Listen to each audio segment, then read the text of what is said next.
We're living in the final part of the last days, undoubtedly, the final part of the final part of the last days. This is the end of the world.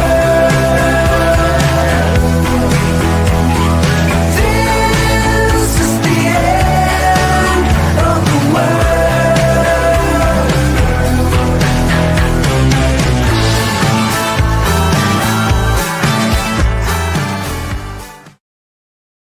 Hello there, I'm Lloyd Evans. Welcome to The Attic and welcome to episode 2 of season 3 of The Last Days live stream, a show that helps us all navigate the last of the last days with a little bit of humour and levity. I'm delighted to welcome to today's show Daniel Torridon, who has a distinguished career in ex-Jehovah's Witness activism, most recently following developments in Norway and seeking to end mandated shunning. Welcome, Daniel. Hello, nice to be on the show again. Good to see you. Yeah, I did actually have you on the show on the Lloyd Evans channel before to go through your story. So viewers, if you want to know more about Daniel and his very interesting background, please do check out that interview. I guess the obvious question, Daniel, would be what's happened since then. I mean, at one point it looked like you were kind of walking away from, you were going to become an ex-Jehovah's Witness and you were going to kind of walk away from all of this entirely. Has there been a change of heart? Let me put it this way. It's a little bit like a black hole, isn't it? Have you ever noticed that? It doesn't matter. Feel free to expand. I mean, I'm fascinated to know where this goes. It's not a rabbit hole, it's a black hole. It's a black hole. It just sucks you back in all the time, doesn't it? Of course, yeah. What have I done since we had your last... I had a chat with you on your show before. I did eventually finish my book. Bit of a plug there. Believing the Lie, a story of cognitive dissonance. 600-page story of my life and a really detailed expose of the Watchtower teachings. It's similar in some ways to your book, The Reluctant Apostate. There's a lot of crossover there. But I just came from it. Obviously, my story is different to yours. And also the Watchtower side of things, I came from a slightly different angle to you. So I did that. And that was my sort of last hurrah. And I thought I'm just going to get on with doing podcasts about silly things that I enjoy, you know, music and humour and all that sort of thing. And in the meantime, I've been quite actively involved in an initiative called Stop Mandated Shunning. A lot of people have seen that recently with the Norway trial. I'll just say at the get-go, I'm just a tiny little cog in Stop Mandated Shunning. It's an initiative that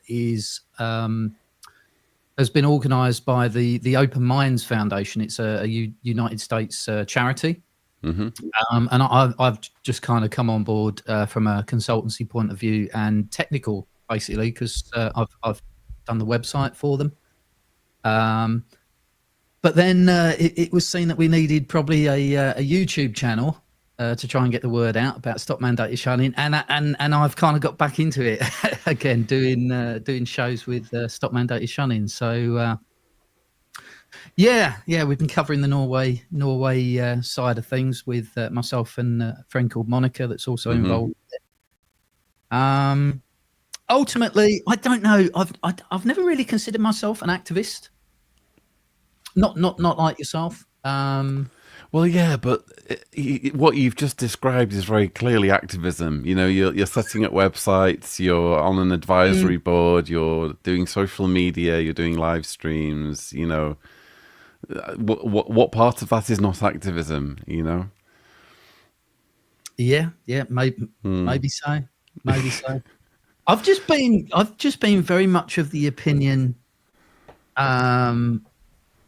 And this is why I respect ones like yourself and others that kind of do this full time, you know, and it becomes like a lifelong career basically that you've moved into. My goal when I left Jehovah's Witnesses was really to tell the story, expose what I knew, and then kind of move on. Yeah. But I did sort of leave a caveat there that if anything ever came up that needed to be said, I would come back on and say it. And I would say seems like things need to be said, doesn't it? I would say, first of all, it's hard to keep a good man down. And I would say, secondly, in my experience, I mean, I've been doing this now for 13 and a half years or thereabouts. And my experience is that there's like a 2-year burn on ex-Jehovah's Witness activism, whether it's on YouTube or social media or what have you. You get people who kind of get out of the organization and it's all very fresh and very raw, and they need to speak out and share their story, and they tend to do that for around about 2 years, and then after 2 years they're like, okay, I've said what I needed to say, I'm just kind of gonna move along. And I respect that. I really do respect that. In some ways, I'm very envious of it, you know. But I think that for some, you know, they have abilities and gifts and ways of kind of putting things and ways of educating people that kind of requires them to kind of be pulled back every now and then. And I would include you among those, you know, because if everybody just did like a 2-year burn, it would be difficult to kind of have any kind of continuity. You need the characters like Jim Penton, Ray Franz, Barbara Anderson. You need those people who are just kind of willing to kind of stay at it over a long period of time, even if it means taking a hiatus every now and then, you know. Well, yeah, that's very, very convincing. So we have some comments coming through. Sparkle Canada says, the Last Days video we all need to see, and most need, is the Last Days of Watchtower.org and Jehovah's Witnesses cult. Now that I'd pay a full price ticket to watch. A full price ticket, wow. Well, yeah, here's the thing. I mean, I think we all kind of fantasize a little bit when we start out on our ex-Jehovah's Witness journey, that we will perhaps be around to see the collapse of, you know, Jehovah's Witnesses as an organized religion. It's certainly something that I kind of salivated an awful lot over in my early days. But the practicalities, I'm afraid, are somewhat different, because it's difficult to eradicate an idea. Which I talked a little bit about in the last episode. I don't know whether you would share that view, Daniel. I do to some degrees. I possibly have a slightly different view than some. I do hear quite a lot people saying, you know, they want to see the Watchtower banned or you know, taken down or destroyed or whatever.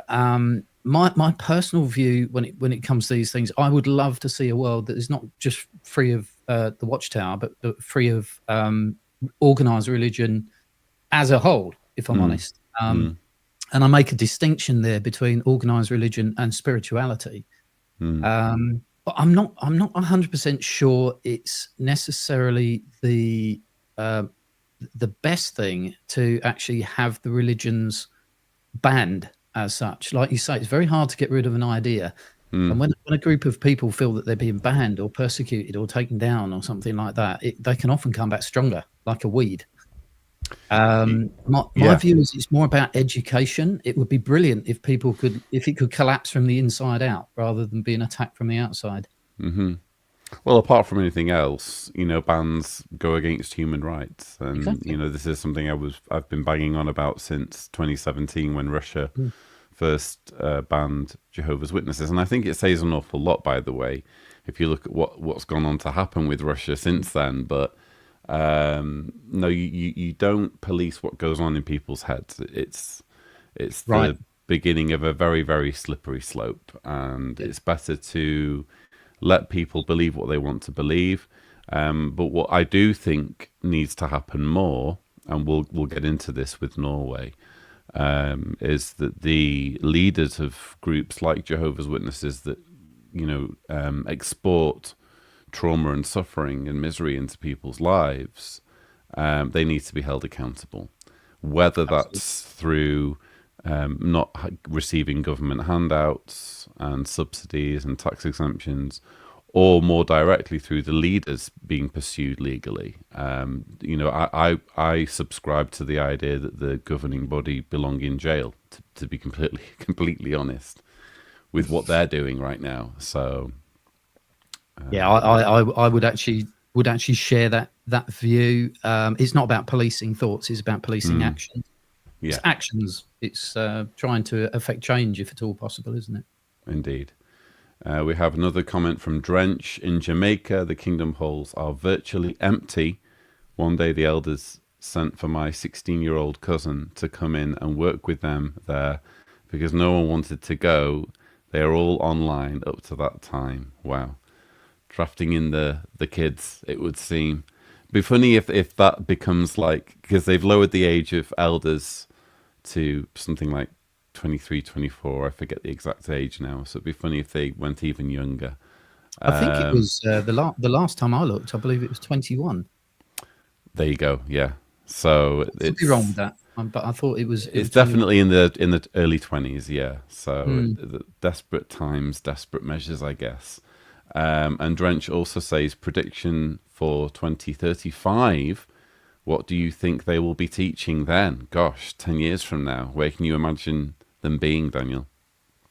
Oh, okay. That's a good question. And I have got some views on this. In terms of the whole shunning side of things, if we can just start with that, my personal opinion is, the changes they've made to the marking, where the marking is a personal decision. I can, and they've also come out in court and said that shunning people that are disfellowshipped is a personal decision, even though that's not official at the moment.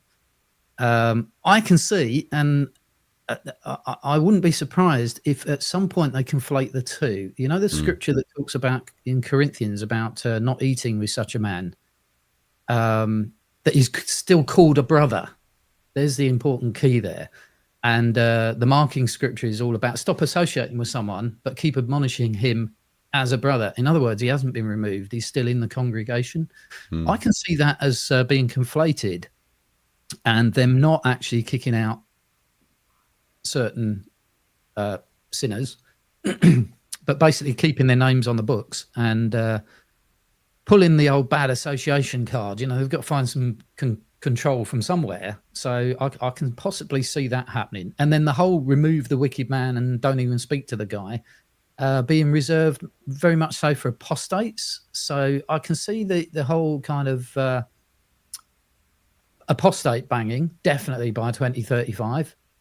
I can see some kind of internal control rather than being as obvious to the outside world.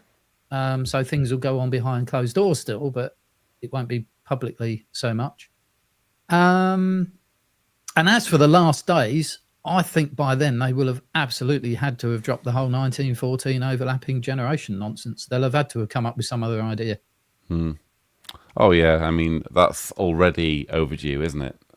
Quite badly and embarrassingly so. But yeah, I mean, I've done a video. I did a video on changes to expect, and I think within a few weeks, already two of them had been changed that I'd mentioned in the video. Well, yeah. One of them had definitely been changed. I think it was, did I mention the beards thing? And then the other thing was shunning, and they didn't quite change it. When they first made the announcements regarding the change in shunning, I was quite excited, but I think it's a lot of fanfare about not very much at all.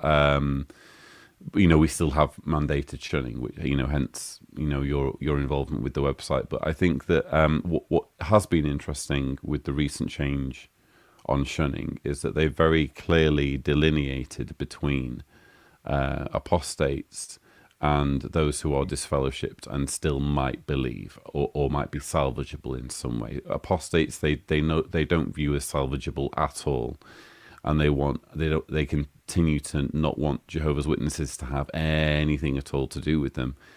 So you have like this two-tier kind of system whereby once you've left, are you disfellowshipped, or are you, do you no longer believe? And so it's possible to me that they could walk back even further on shunning with those who still might believe. But they would definitely, I think, I can't see any way in which they would extend any leniency towards those who conscientiously leave the organization. Have you noticed also that they've been very silent on the matter of disassociation? There's Yes. still a question in the air with a lot of people as to, well, where do the disassociated ones fit? Are they apostates, or are they've not been disfellowshipped? Are they to be treated like disfellowship people still? My view on that is, I think you're dead right. I think the ones that they think are still salvageable, they might not kick them out, but they'll control them within. But the ones that actually put a letter in that say, I don't want to be part of this anymore, I can actually see that getting worse in terms of classing them in with apostates. Indeed. We have Arthur Weber in the chat. I was hoping he could join us on the panel, but it seems not. But I think it's... Hello, Arthur. He has work early in the morning, and it's late here in Europe. Nice to meet you, Daniel. Got to catch up on your story recorded during your previous presence on the Lloyd Evans channel. Yes, please do check out my interview with Daniel if you'd like to know more about his very interesting story. EPL Have a Beer says, the world is going to pot, lads. Trump is in charge. Religion and the fascists that promote it are back in again. Watchtower is going nowhere. You've made a very interesting point there, and perhaps now would be a good segue into what's happening in Norway at the moment, because it speaks a little bit to how firmly entrenched religion is in society in general. I think when we saw the initial kind of developments in Norway and the Norwegian government say, you know what, we're going to withhold millions of euros in annual subsidies from you because you are abusing your members. You're not allowing them to leave conscientiously, as is their human right under the Universal Declaration of Human Rights. What we saw was maybe some hope that secular countries, at least, like the Scandinavian countries, might be disconnected enough from kind of religious influence that that governments might consider moving in this direction of attaching more responsibility to groups like Jehovah's Witnesses. And now we've had this success for Jehovah's Witnesses in their appeal. It kind of begs the question, is it always going to be a case of fighting against the current, and going against the grain, to be trying to do this, to try to hold groups accountable, when there is so much deference to religion, even in so-called kind of secular Scandinavian countries? Yeah, absolutely. I think one important part to note, particularly on the Norway case at this stage, is that the state itself that withheld the funds and the original court are very much in agreement that mandated shunning within Jehovah's Witnesses occurs, and that it's wrong, and that it's damaging. It's actually only, and I say only, it's only the appeal court in Norway that has said we're not going to accept this. We're going to throw it back and let Watchtower win this round. And it's not even particularly because they've said shunning doesn't occur and it's not harmful. They've actually acknowledged that it's now established fact that it does happen and it does hurt people.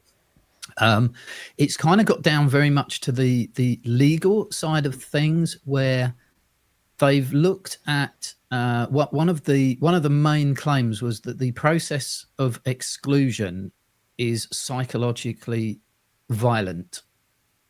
That was one of the main claims that was made. and they've interpreted the process of exclusion. This is really important, Lloyd. The appeal committee have interpreted the process of exclusion as what happens up to the person being booted out.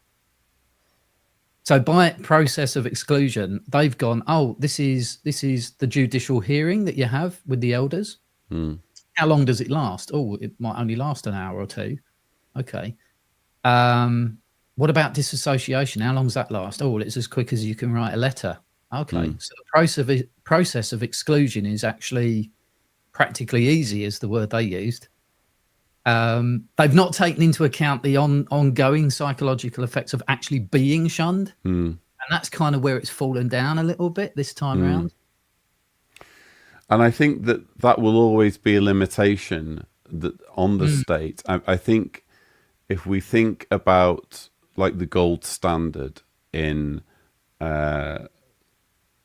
government intervention, it's difficult to think of a better example than the Australian Royal Commission and the footage of Angus Stewart really going at it with those kind of elders who were like deer, like rabbits trapped in the headlights. Like, this guy really had studied up and really done his research and really knew his stuff and wasn't going to be hoodwinked, wasn't going to be sidetracked by any of the plethora of devices that the Jehovah's Witnesses were trying to use, and word games and what have you. But I think what we had there was a very exceptional case, because I since found out, I actually met Angus Stewart and interviewed him once, and met some of his team, and they devoted, I think, up to 2 years of preparation to just that case study. So and they were paid for that by the government of Australia. So it wasn't like they were just kind of nerds who were just interested in this sort. It was literally their job to accumulate very specific, very detailed information on Jehovah's Witnesses and on the practices of Jehovah's Witnesses, so that when it came to the actual hearings themselves, there was nothing Jehovah's Witnesses could do to throw them off the scent. And that's always going to be the difficulty, is that if you have a situation where Jehovah's Witnesses are being held accountable before the state or in a legal process, you need people who understand what's going on and who are going to have more than a passing interest in this. Because like you say, it's so easy to just boil everything down to, well, how long is the judicial committee process? Or, what are we talking about in terms of, minutes or hours? It's not that simple, and it's not that straightforward. And my fear is that while governments are either unwilling or unable to throw actual funding at this, so that people can really understand cults, groups like Jehovah's Witnesses will just get a free pass. That's my concern. Yeah, it is a concern, and of course, like with the Norway situation, the state still has options. Had Jehovah's Witnesses won this round, Jehovah's Witnesses would have taken it to the Supreme Court in Norway, which, as I believe, is not actually a retrial; it's a review of the appeal process and the previous process. So it's not a case of bringing forth new testimony or anything like that. Obviously, Watchtower's won this round, but the option is still there for the Norwegian state to take that to the Supreme Court to review whether or not the appeal committee's got it wrong. Everything I'm hearing at the moment from different contacts, like I say, I'm just a small cog in what is a much bigger machine here. Everything I'm hearing at the moment is that is very highly likely that the Norwegian state is going to take it to the Supreme Court. And then, of course, there's still the ECHR option as well. In some respects, this could actually be a silver lining insofar as if Watchtower had won the appeal, that would have been, well, it would have probably still gone through to Supreme and ECHR. Can't see Watchtower just giving up. But if they had given if it had just been given up at that point, it would have only been established in Norway. Whereas if this goes through Supreme and then possibly even onto ECHR, it's a bigger Other state. countries then have to go, oh, hang on a minute, what's going on here? Right. You know, what is really important Yeah. if it gets to the ECHR, we cannot go into the ECHR unprepared. The great thing about these even the little loses along the way is it does show the hand of the enemy, and you start knowing their tactics. Oh, right, you're using that expression, are you? Well, we can counter that in a future. Yeah. So it is still possible. I don't think we should give up hope, but there's a lot of disappointed people this week. I can tell you that much. Yeah, definitely. Well, I mean, us included, but Yeah. I think you're right. I think I mean, we have to operate under the assumption that it will get appealed. It's difficult to imagine that the Norwegian government just kind of caving in quite so easily when they know that they are right. So if they do appeal, and if, like you say, this does go further, then weirdly it could be counterproductive to Jehovah's Witnesses, because it could mean that they end up having to deal with more countries and a more kind of global response to this issue of shunning. So, yeah, well, that's the that's kind of the aim of the stopmandatedshunning.org campaign that is running at the moment. It's not just Jehovah's Witnesses, even it is high control groups as a whole, and it is global, and it's all about getting the data that is necessary to prove to, for example, the appeal court that psychological damage is actually being done, and that it actually is a violation of human rights. It seems complicated, but in some ways it's quite simple. It is literally just about getting the data that a court somewhere along the line will need to be able to rubber stamp and say, yeah, there's the data, this is happening, this is wrong, we're outlawing it. That's what's needed. And sadly, that level of data wasn't available to the appeal committee. Although, I mean, I applaud that endeavour, by the way. I just think, just going back to what I was saying earlier about religious deference, right? Perhaps you know that I was co-participant in the ICSA inquiry, the independent inquiry into child sexual abuse for England and Wales, and only now that there's a new government in the UK, are they starting to talk about even making mandatory reporting a requirement. So it's taken quite some time after the ICSA findings were published for them to even start talking about making child abuse a requirement to report, and the ICSA findings were heavily watered down from what was actually given to them, what was supplied to them in terms of, I mean, if I think about the weeks that I devoted to writing volumes of evidence to send through to ICSA, all very carefully referenced with all of the kind of relevant leaked documents and official Watchtower publications. I was crossing every T, dotting every I in making sure they had everything that they needed. And then when they actually came to publishing their evidence, none of it was referenced. It was like, I feel like I just wasted weeks of my life putting this information together.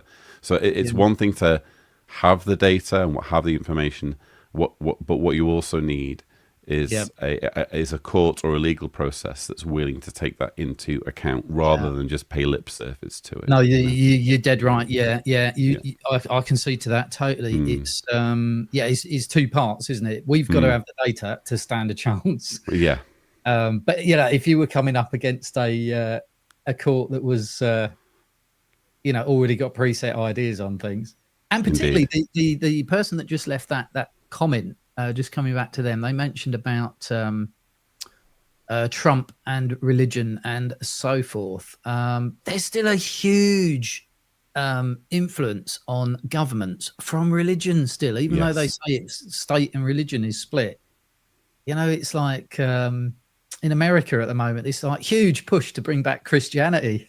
It's like Yes. Well, quite worrying, actually. it's you say bring back Christianity. I think Christianity's always been there, but I know what you mean. It's to make it less secular and to Yeah, absolutely. dismantle the wall between church and state. Because I've been to America a few times, and it's very, very clear to me if you spend any amount of time there that it's very much a Christian country. Absolutely. But it's just constitutionally they have to be secular. It's ironic in a way because constitutionally they have to be secular, It's not and secular.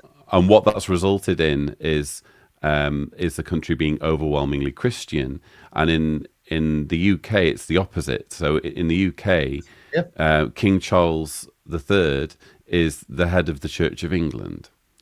So that the head of the state is simultaneously the head of the church.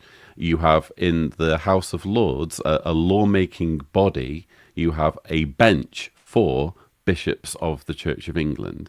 That's how intertwined the church is in the UK. And yet, overall, the UK is more secular than America. Ironic, isn't it? It is ironic, and I think Yeah. it possibly will get more so as well Yeah. because I was watching something recently about William. There's talk about not actually the king actually not being head of the church anymore. Right. Yeah. That's a potential move moving forward. That Interesting. that would be It interesting. feels like that's obviously where they need to go, and some of these are just kind of details that history is just kind of have just been lost in the sands of time. And at some point, I can't imagine them having a bishop's bench in the House of Lords for that much longer. It just feels so obvious that what you're doing is you're giving preference to one particular church, not even just one religion, but one particular denomination of one religion. Denomination, yeah. Gets preference. But sorry, go for it. Yeah. Ivan Ramos says, I'm currently building the secret bunker for my bearded witness friends, waiting for the next Jehovah's Witness or JW broadcast to instruct the witnesses to buy magic beans to plant for their magic beanstalk to escape Satan's system of things. I mean, Ivan jokes, but, it's not that far from what you could imagine happening, considering some of the madness that's gone on with this organization over the years. I mean, we had Miracle Wheat back in the days of Russell. We've had literal bunker videos published by the organization showing witnesses cowering in a bunker. And there's this constant kind of doomsday vibe coming out of the organization, which has kind of been the inspiration for this show, really. It's how long are these last days going to be exactly? And they just keep going on and on and on. So I can imagine you there in your bunker, Ivan, having a good old time. Is the beard a requirement? Myself and Lloyd welcome. It's fast becoming a requirement. If you see some of the JW broadcasts, almost everyone has got beards nowadays. Do you have a beard when you were a witness or not? Not when I was a witness, no. And I can actually remember being in an elders meeting when an elder was chastised in front of, let me think. It would have been I was a ministerial servant at the time, so it would have been a circuit overseers meeting with the elders and servants. And he was chastised in front of the elders and the servants because he had a beard, and there had been letters of complaint from other congregations because he'd been turning up to give public talks and he had a beard. And they were like, why are you sending us this guy who has a beard to give us our public talk on a Sunday? He was chastised for it, and for a while he kind of stood his ground, but eventually the beard disappeared, and I can only imagine it's immediately gone back now that beards are okay. But I was very, very straight-laced, so I never wore a beard when I was a Jehovah's Witness, but it was, of course, one of the first things I did when I left was grow my beard. So we have a lot more comments coming through. Let me just see if I can bring some of them up. We were talking about activism before, and Monk says it's all activism if you're actively doing something to expose the Watchtower Bible and Tract Society, even just videos. So Monks agrees with me, it seems. Drench says, Lloyd, do you believe they are watching your videos and getting ideas? I think that's related to what I was saying before about the changes. I mean, it's not impossible. And I know that they certainly, they definitely were watching my videos when they were producing a 9-page dossier about me for ICSA, and they tried to get me thrown off ICSA on grounds of hate speech, and they literally produced a 9-page dossier that misrepresented and misquoted me, and I had great fun making a series on each part of that dossier for the channel, showing how they'd misquoted me. But I think that it's unlikely. We can joke about it, but it would take a lot, I think, for Bethelites to be tasked with spending too much time watching what I'm saying and what's going on, what apostates are doing and thinking. Raven Tree Frog says, greetings from Ontario, Canada, 51st state. Sorry. Have you not been invaded yet? Honestly, it's ridiculous situation, isn't it? Yeah, it's very, very strange, the times that we're living in. And in all seriousness, it's kind of one of the things that kind of inspired me to do this live stream is that there are so many kind of conventions, and I don't want to get too much into politics, but there are so many kind of conventions of international diplomacy and statesmanship that are just being torn up. And you and I, Daniel, are of the generation where a country is a country, and you don't just decide whether that country gets to exist or not, Yeah. And now that's no longer in 100. There's no longer a consensus around that, All of a sudden, it's like, oh, that land looks attractive. Maybe that should be part of that country, whether they like it or not, Well, I'll just change the name of the Gulf of Mexico. Exactly. Let's rename things. Let's annex things. That wasn't. Maybe it's just me, but it just feels like.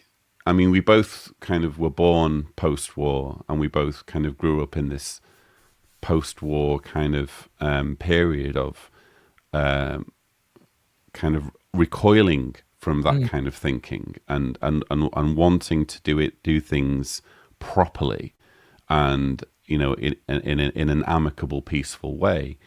And it's kind of disturbing and a little bit unsettling how we're kind of lurching back towards this idea that, well, just because you're a country doesn't mean you get to exist, and maybe a bigger country gets to decide whether you become part of them or not. It's a little bit chilling. Perhaps. Yeah, it is. Yeah, and it's been 80 years since the end of the Second World War. Yeah. And I, in the context of Jehovah's Witnesses, I was thinking about this the other day. You're living in Australia, but I'm sure you still very closely follow what's happening back in England, like I do back in the UK. And there's obviously now this coalition of the willing, and whenever Keir Starmer kind of gets on the podium specifically to talk about this coalition of the willing, there's this phrase on the lectern that says, I think, security through strength or something. But he's repeatedly saying, usually when he's talking about this, peace, security, peace, security, peace, security. And I can only imagine what the kind of conversations that are going on in hushed tones in Kingdom Halls and Jehovah's Witness get-togethers about the possibility that what's happening in Ukraine and what's happening, let's be honest, in America, and kind of the rise of fascism globally is all part of this kind of build up to this pronouncement: we have peace, we have security.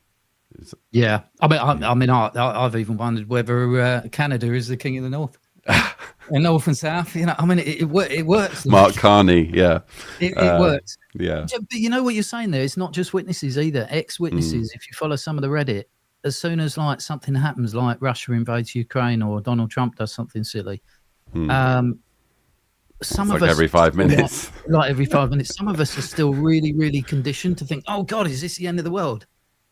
And that's you sort of have to put people at ease really and say, well, No, it's all a load of nonsense. I mean, the world could end. I mean, it's totally feasible. We could blow ourselves up, but not because of biblical prophecy. Yeah. Is my view. Well, yeah. I mean, but that's actually something I said in the last episode. Is that the ironic thing is that Armageddon can happen. It's just, we've always, or we've long had the ability to end our journey on this planet as human beings. The planet will still go on. It's just that we can say definitively that it's never going to happen because an army of angels who all bear a striking resemblance to Kenny Rogers are all descending from the heavens on horses because Babylon the Great is being destroyed and Jehovah is about to destroy everyone who doesn't bend the knee to the governing body. I think we can categorically write that off as even a remote possibility. Yeah. I think so. Yeah. And your go bag won't help with a weak supply. It's not going to help. Your go bag, your bunker, nothing's going to stop. If the planet becomes no longer viable for human habitation, it doesn't really matter where you are. And the ironic thing and the chilling thing is that that's something that let's say the far right has in common, or something that they can unite over, is this idea of a climate hoax. And why should we be listening to science? They're just trying to scare us. What we need is more reliance on fossil fuels. What we need is to be belching out more carbon dioxide into the atmosphere, and it's concerning, especially when you have kids and you're thinking, good grief, I honestly feel blessed to have grown up in this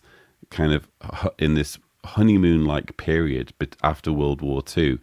And you mentioned 80 years since World War II. The way things are going right now, I don't want to be too alarmist, but it feels like the good times are over. It feels like we've had our run. It's been a good run. Now it's time for number 3. It feels like, to me, you've got some crazy people in charge at the moment, and it feels to me like they just want to shake everything up and see what happens. Yeah, it's like the kids are in charge. Let me try and take some comments. Ginger Girl, great comments here. Very good comments. Yeah, if you spot any that you'd like me to show on the screen, please give me a nudge. We can make this a collaborative thing. Ginger Girl says, I'm not sure I can see that actually, Lloyd. If you could just point that out to me. Maybe you can't see it on your. No, I think what you'd need to do is open it on YouTube and mute it. Oh, okay. So that there's no echo. Yeah. Okay, thank you. So Ginger Girl says, not wasted, Lloyd. Those receipts can always be useful. I think talking about my evidence to Ixa. Look, I really hope that all that time wasn't wasted. I mean, bare minimum, it's on my system somewhere, and I can just send it to whoever comes knocking.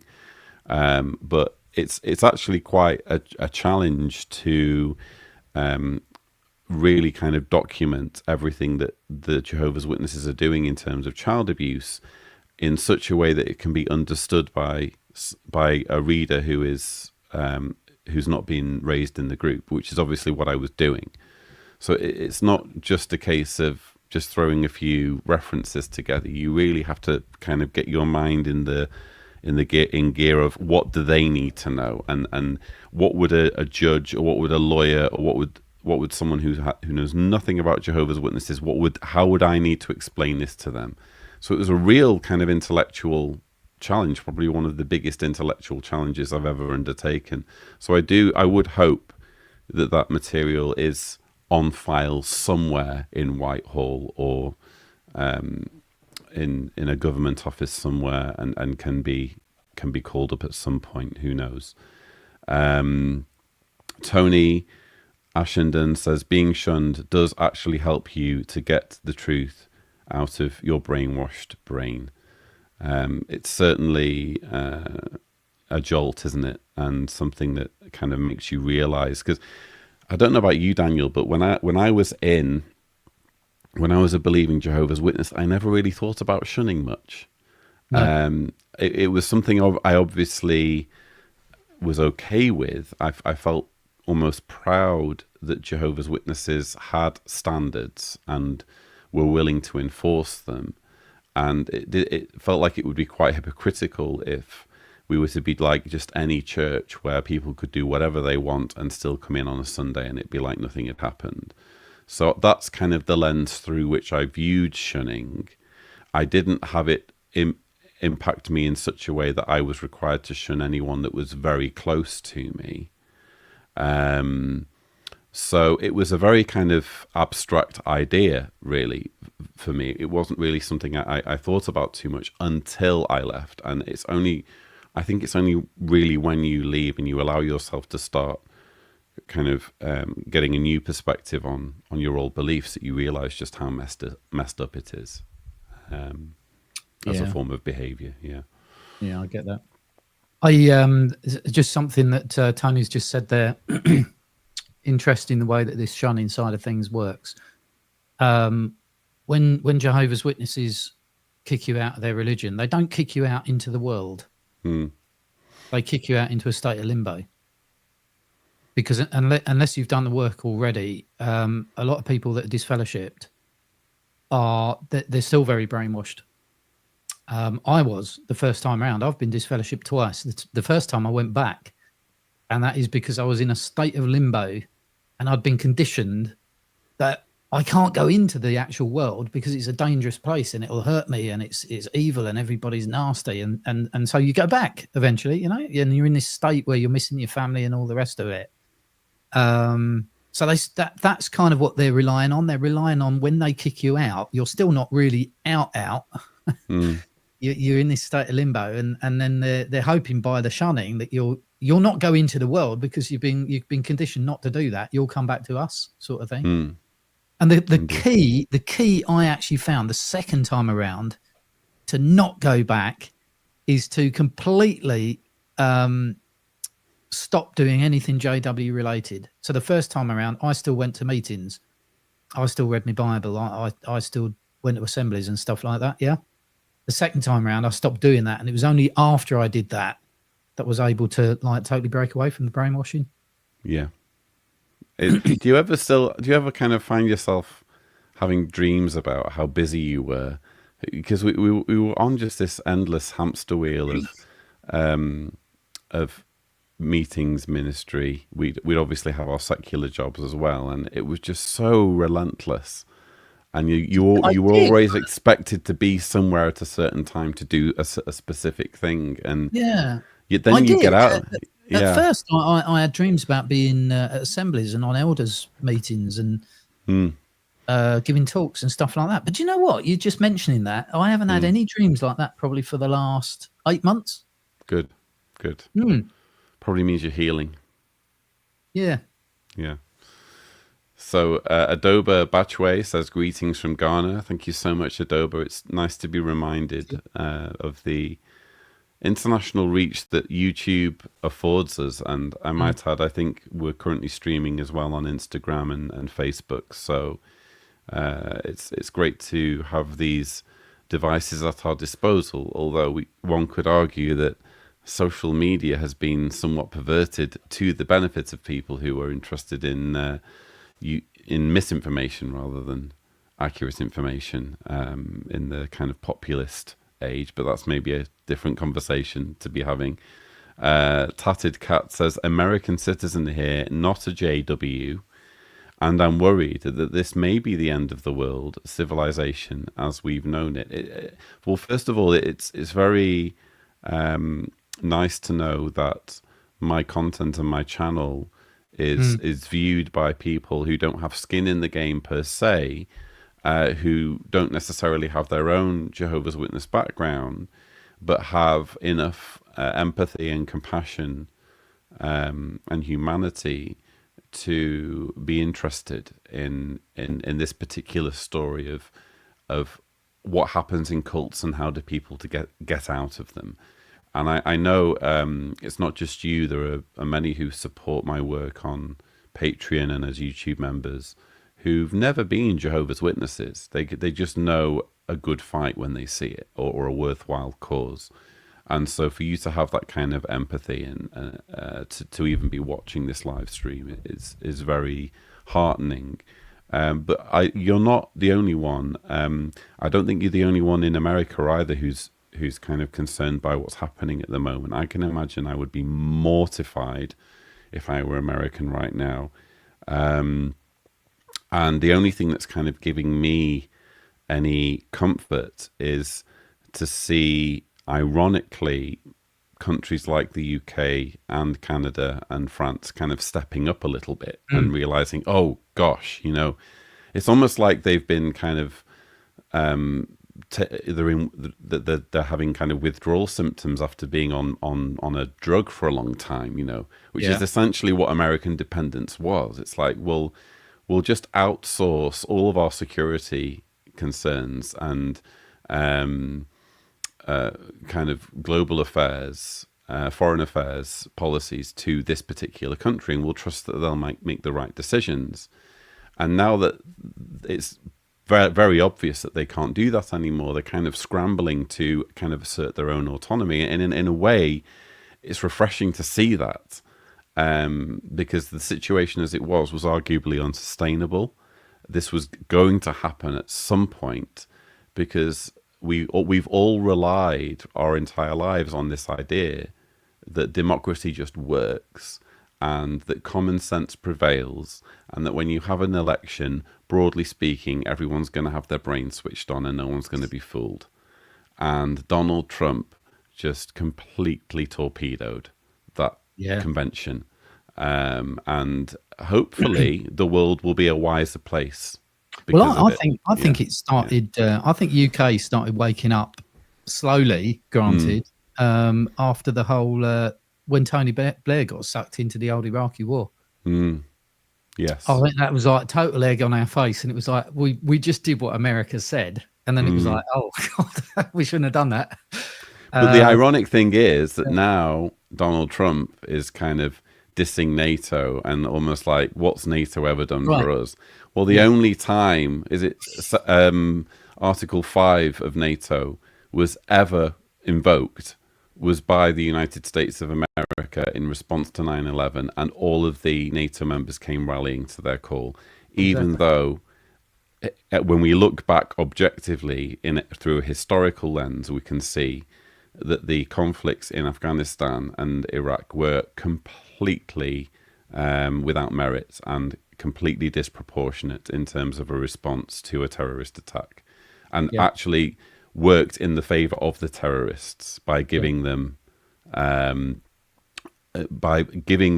of a cause that more people could flock behind. So I don't think UK will be as quick now. If America was to go to war with Canada, for example, I'm pretty sure the UK would say, "Hey, you're all right." Yeah. Do that. And I think that Starmer is being a little bit wily, because I notice whenever he's asked direct questions about Trump, and say what you will, I'm sure there are lots of people that don't like Keir Starmer, and I'm sure there are lots of people that do like Donald Trump, but I think Keir Starmer is clearly a very qualified, if not overqualified individual. I mean, he was a lawyer. He ended up being a Crown prosecutor. That's how he got his peerage before he was Prime Minister. He's clearly very, very switched on. And anyone, I would humbly argue, who's a bit switched on and a bit qualified is going to just kind of have their head in their hands most of the time that Donald Trump is talking. Keir Starmer's private opinion of Donald Trump must be that here is a moron, But whenever he's publicly asked about Donald Trump, he sticks to this line that he believes in Donald Trump, and he believes that Donald Trump wants peace in Ukraine and is working out this cunning strategy to achieve it. And that's statesmanship, that's diplomacy. It is diplomacy. You could say the same about Zelensky the other day as well. That debacle that happened in the White House, where he was totally humiliated in front of people. The very first thing he did when he went before the cameras was to thank the American people for the support they've given. I mean, there's some dignity in that.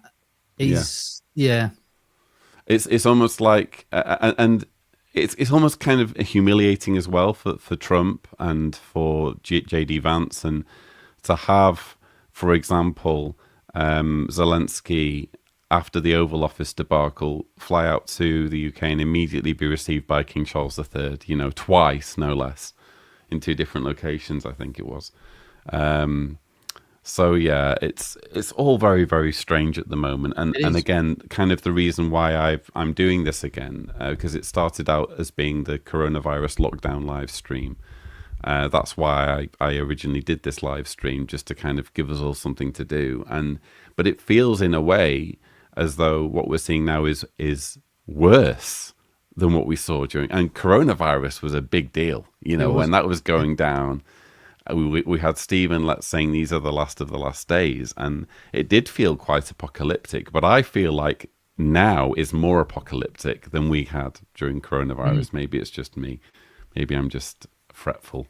I'm going to wrap up shortly, but we have Shrankster, who says, "Hi Lloyd, being disfellowshipped is one thing, twice here, but being reinstated and seeing the way people treat you was the most eye-opening treatment. Fake love bombing followed by crickets, but fake love is JW." That's a really interesting point, because that is the reality, isn't it? Yeah. It's all about love bombing and putting out this veneer that you are valued.